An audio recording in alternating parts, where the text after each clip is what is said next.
Howdy all, we're looking at the Xenynx 1204 FX. This is a mixer by Behringer.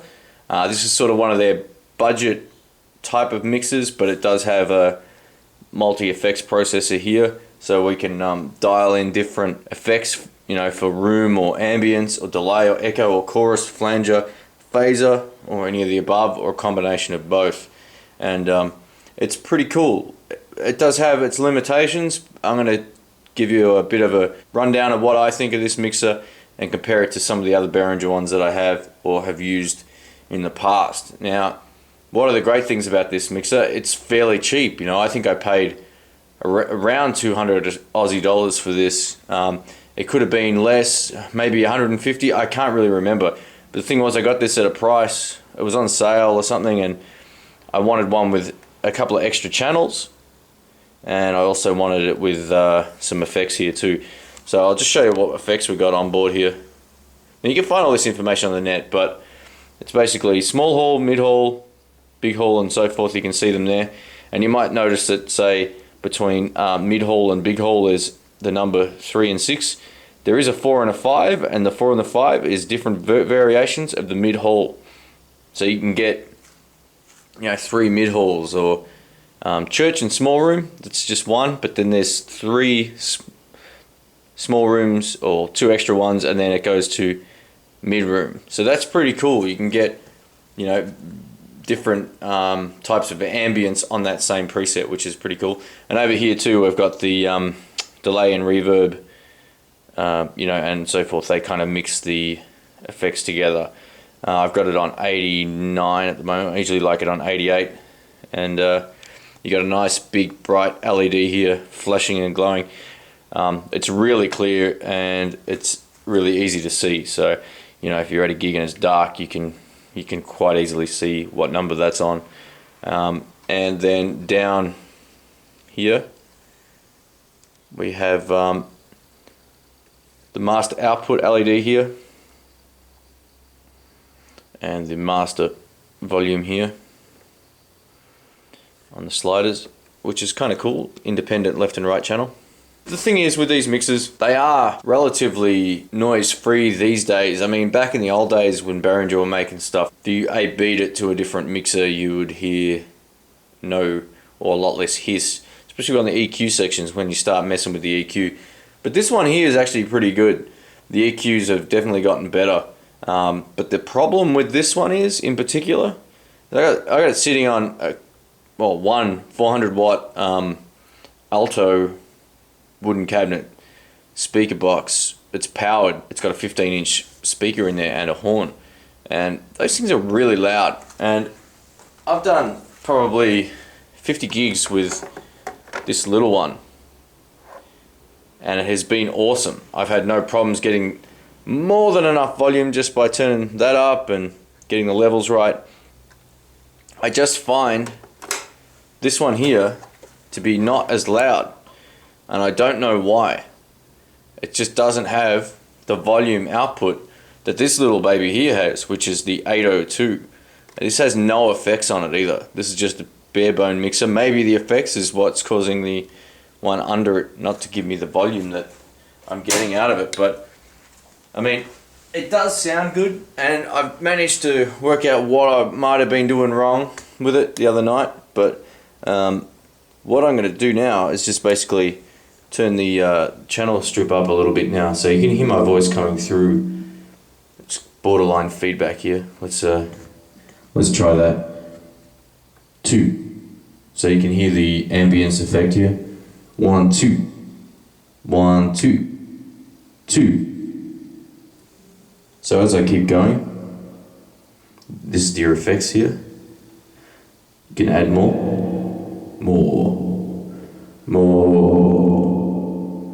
or less. So that's less there. So basically, I'm talking through a Rode NT3 microphone, and I have no trim on my mic, which is the way to set these up. If you need trim, you can add it, but yeah, a lot of people will turn that up first, and that's a no-no. So what you want to do when you set up these mixers, get your master at 0. then start to work this, your channel slider, and then turn that if you do need it. Now the trim also does add volume to your sound, obviously, but if you're close to your speaker box, like I am now, it will feedback like crazy. You can hear it go now. So yeah, that's just one of those things. So I like to get the volume set at 0 on the master, then start to work the channel strip, and you know, you can EQ it to suit your needs too. So I've actually got the speaker box under it pretty much maxed out, and as you can tell, or maybe you can't tell, it's not overly loud, but it is clear. So I'll give Behringer credit there. They've done a good job on just keeping the noise down, which is something that they used to struggle with. Alright, so we're back to normal voice, and yeah, so that's one thing that, if I'm going to say one bad thing about this, I don't feel like this mixer here really works the volume of the speaker box to its full potential. Whereas this one does, but this has limitations too. The only outputs you've got here are main outs on the here on the jack outputs, which the big one has both jack and XLR. So you've got a few additional options here. If you're running some fallbacks, this one's going to be easier to set up. And yeah, it is a good mixer.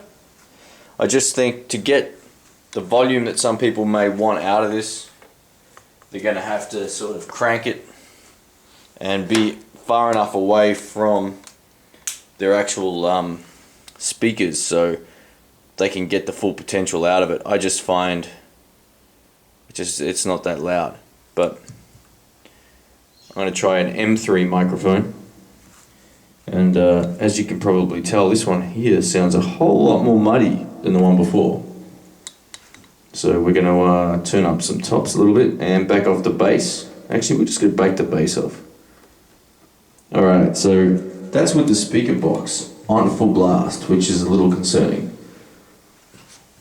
And yeah, I haven't EQ'd the speaker box at all, so that's exactly how it will sound at full volume. Now I know over video cameras that's going to be hard to tell, but basically that wouldn't even annoy my neighbours. It's very, very quiet. But as soon as I start running the trim, it gets a lot louder. So yeah, that's just one of those things. Yeah, I'm using condenser mics just for this test too. I'm not using dynamic microphones just because I had a few of these in the bag and I thought I'd give it a go. So, alright, I'm going to go to a dynamic microphone.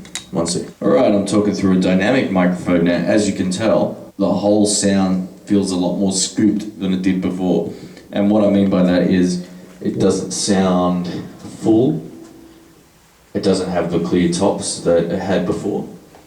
But this will allow me to get more volume without feedback. At least that's the plan. So we're going to try this out now. And that is the benefit right there of dynamic microphones over condensers. I'm getting a nice big sound now.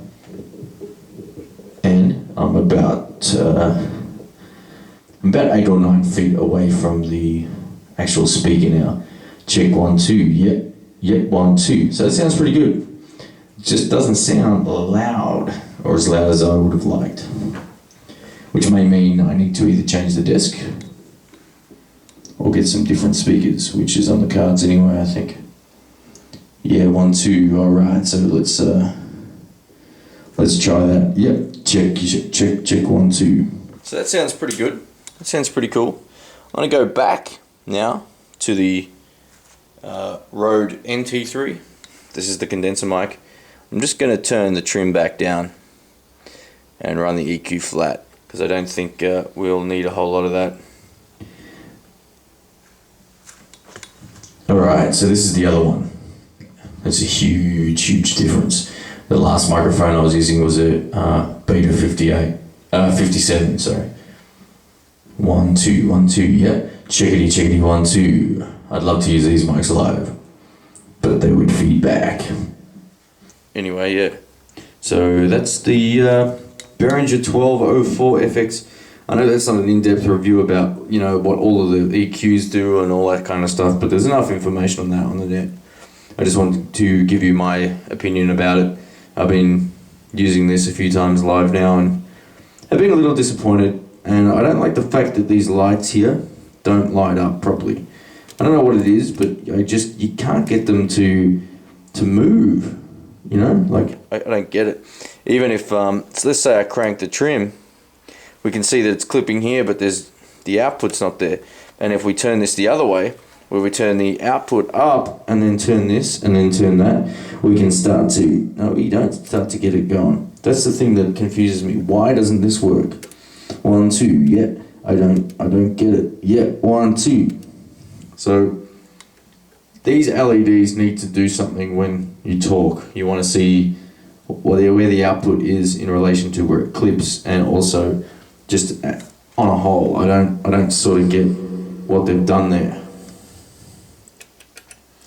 So yeah, let's you know what, I got this thing moving before and now it's just stopped, so you know what, maybe it's just dodgy. I don't know. If anyone knows how to get this thing to work, shoot me a message, man, because I just don't get it. Yeah, 1 2 1 2 2. See, that's cranked and that's not moving. So I don't know what to do here. Everything that should be on is on, and everything that's sort of like that shouldn't be on is off. So yeah, I don't know. It's got me confused. I'm not really sure why it does that. Even if I click the source here, it just doesn't do anything. 2 2. Oh, there we go. 2 2 2 2 2 2 2 2. Yeah.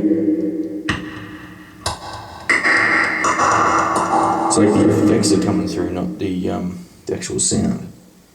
So maybe it's a setting somewhere, but I don't know.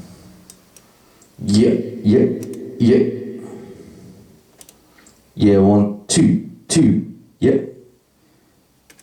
1 2 2. Yeah. Alright, so that's dry without the actual effects being used. 1 2 1 2 1 2 2 2. Yeah. That adds a lot of noise. Listen to this.